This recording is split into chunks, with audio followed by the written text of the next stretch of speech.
There is a question that has haunted the human mind since the dawn of consciousness.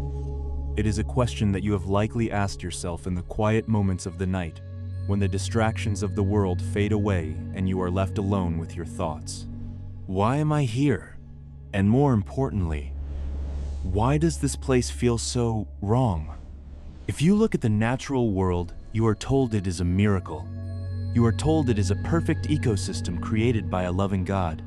But if you look closer, truly look, you see a different story. You see a system entirely based on consumption.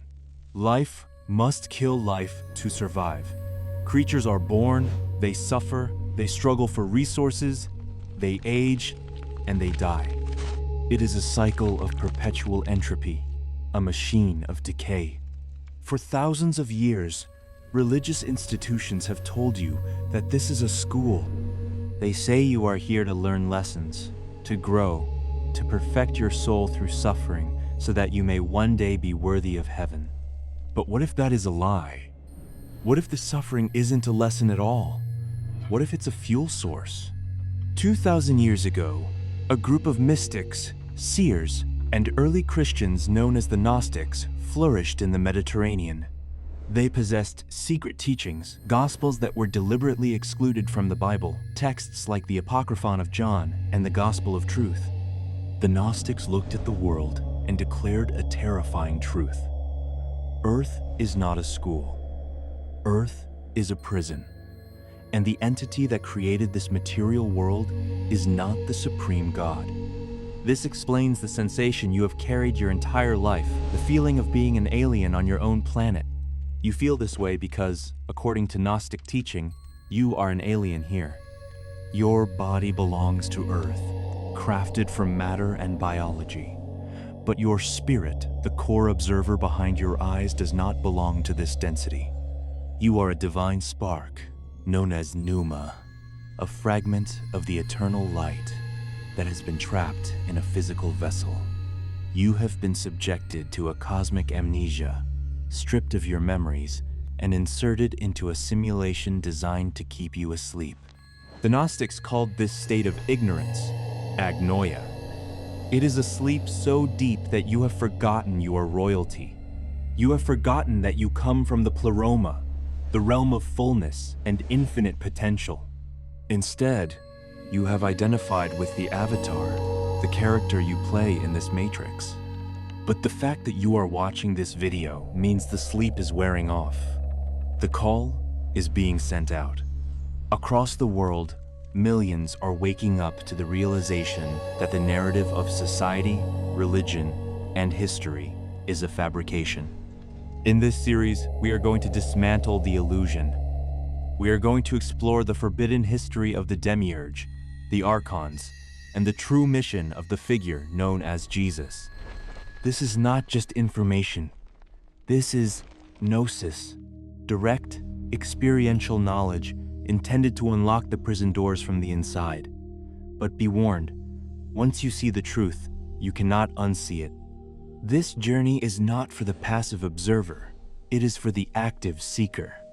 If you are ready to pierce the veil and reclaim your lost memories, subscribe to the channel now. Consider it your first act of defiance against the amnesia. And if these words resonated with that deep, ancient part of your soul, if you felt the call, prove that the signal has reached you. Scroll down and leave a comment with the words, "I remember." Let the algorithm know, and let the universe know. The sleepers are waking up. Let us begin. Part 1. The Demiurge and the Cosmic Mistake. To understand the prison, we must understand the jailer.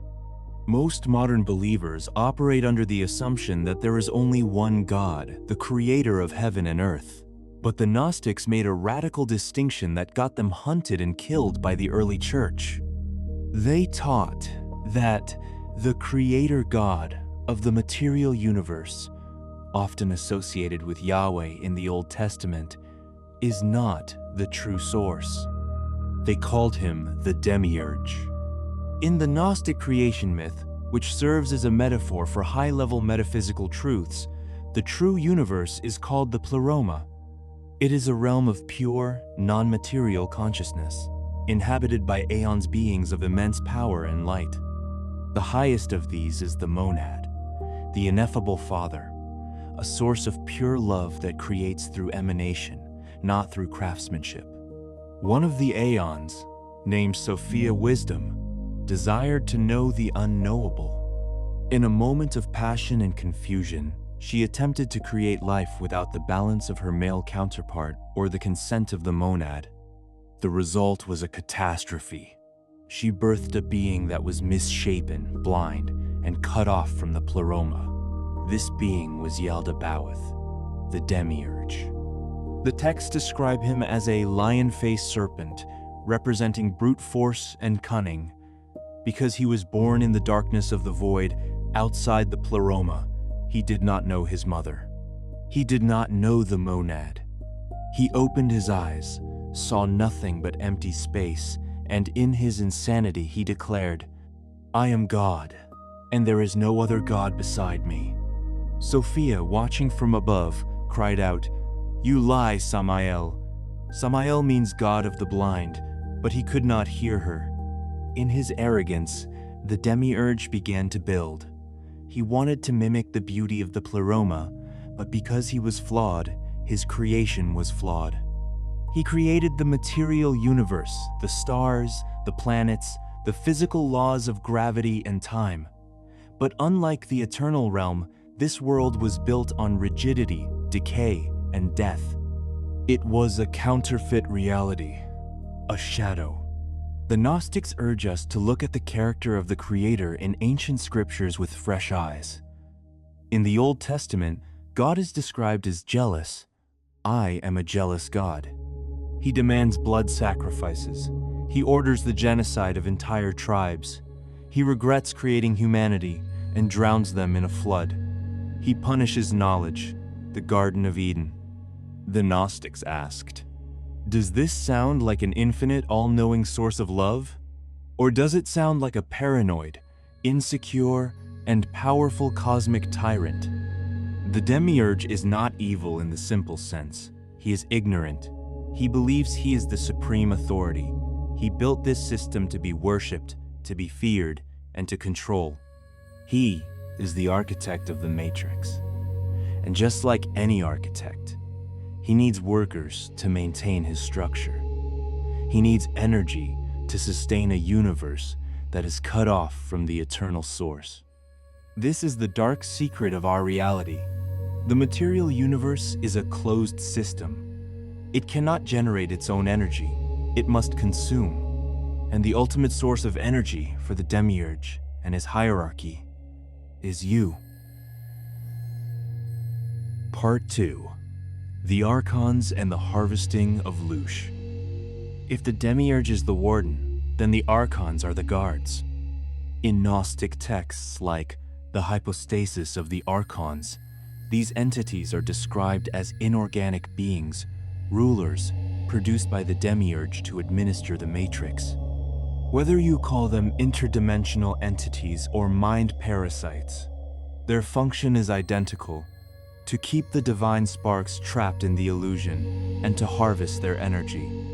Because the Demiurge and Archons are cut off from the monad, they are spiritually dead. To survive, they must feed on the byproduct of the spirit's interaction with the physical body: emotional energy. In modern esoteric circles, this energy is often called Loosh. Think of the human body as a bioelectrical battery. High vibrations like peace and gratitude make you transparent to the Archons. They cannot touch you.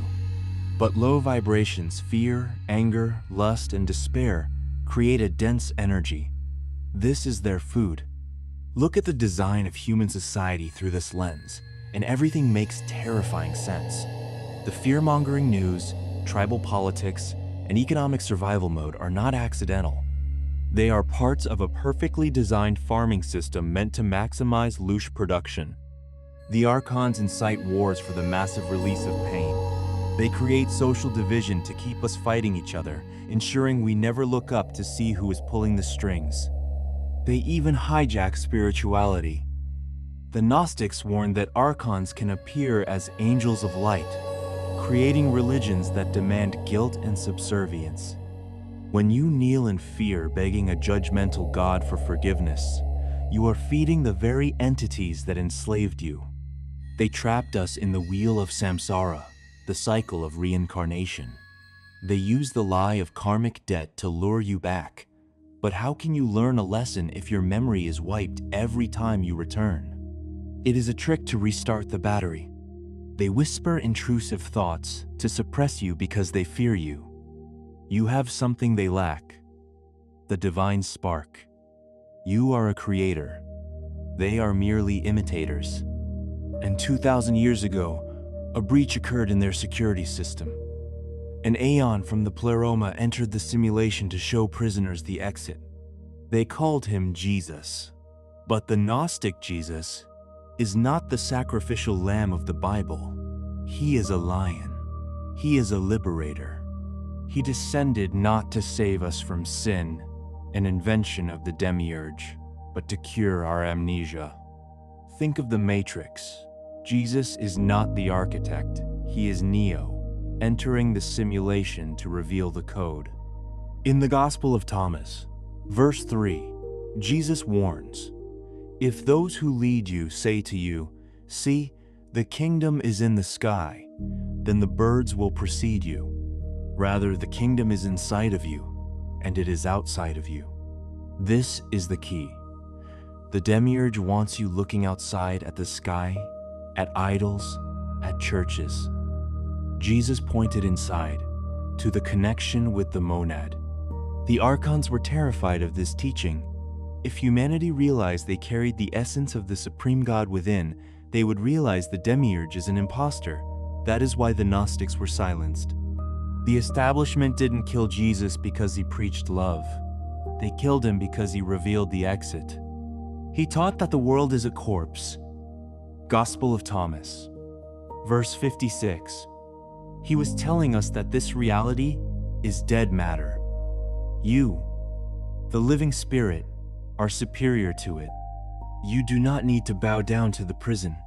You simply need to realize that you are not it. Part 3. How to escape the path of Gnosis.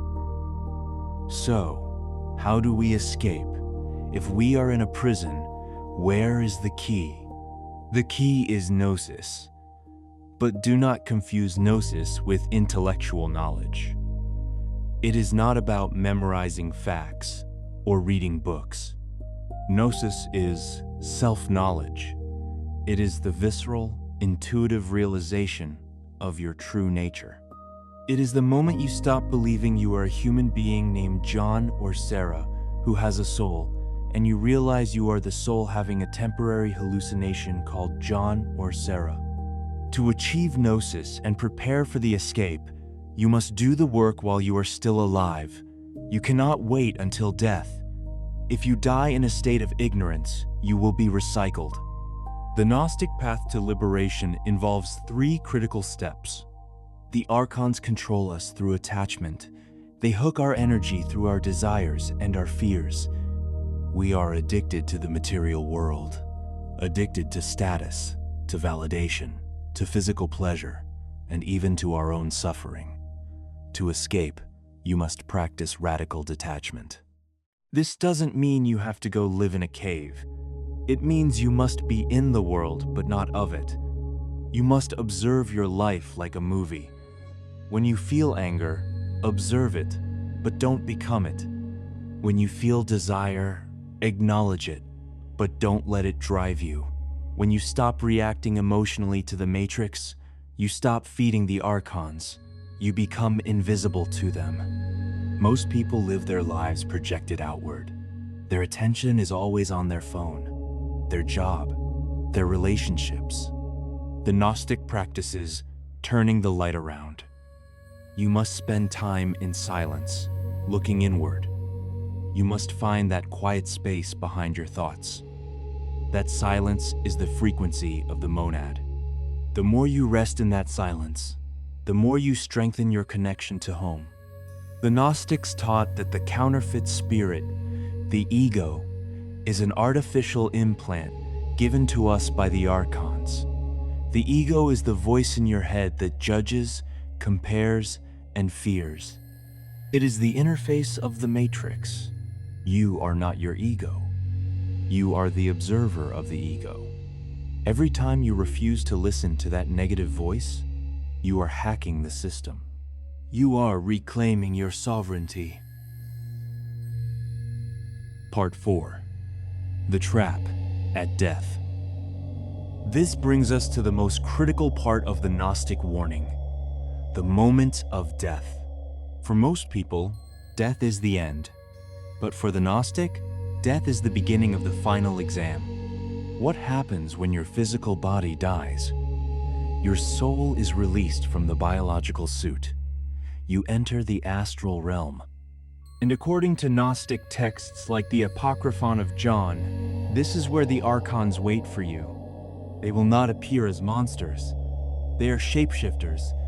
They will likely appear as beings of light, as angels, or even as your deceased loved ones, your grandmother, your spouse, your child. They will radiate a feeling of overwhelming love and warmth. They will beckon you towards a tunnel of light. Do not go into the light. This is the ultimate deception. The light is a trap. It is a soul recycling machine. If you enter the light, you will be met by entities who will conduct a life review. They will show you a panoramic replay of your life. They will show you all the mistakes you made, all the people you hurt, all the potential you wasted. They will use your own guilt against you. They will say, "You did well, but you didn't quite finish. You still have karma to resolve. Look at how much pain you caused. You need to go back to Earth. You need to try again. You need to make it right." This is the scam. There is no karma that requires you to return to a prison. A loving God does not demand that you erase your memory and suffer again to learn. If you agree to their terms, and most souls do, out of guilt and confusion, you will be sent back into a new body, your memory wiped, to start the cycle of feeding the moon all over again. So, what should you do? The Gnostics teach that you must have the courage to turn away from the light. You must look into the void, into the darkness of the deep universe. You must declare your sovereignty. You must say, "I am a free sovereign being.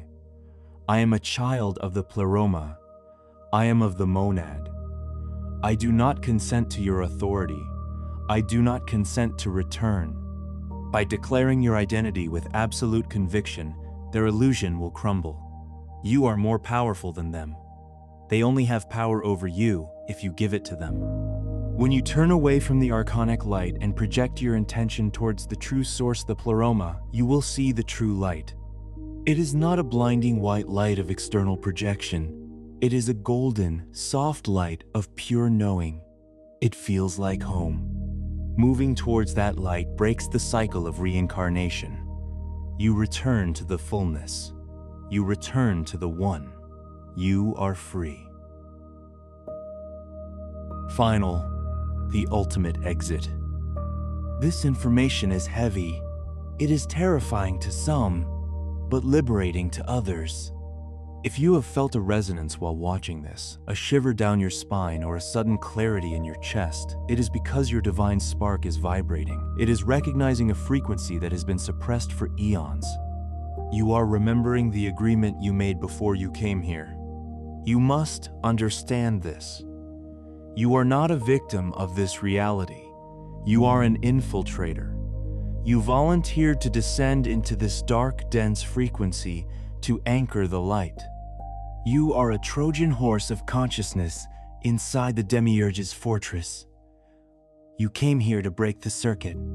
Every time you choose awareness over reaction, every time you choose silence over noise, you create a crack in the prison walls.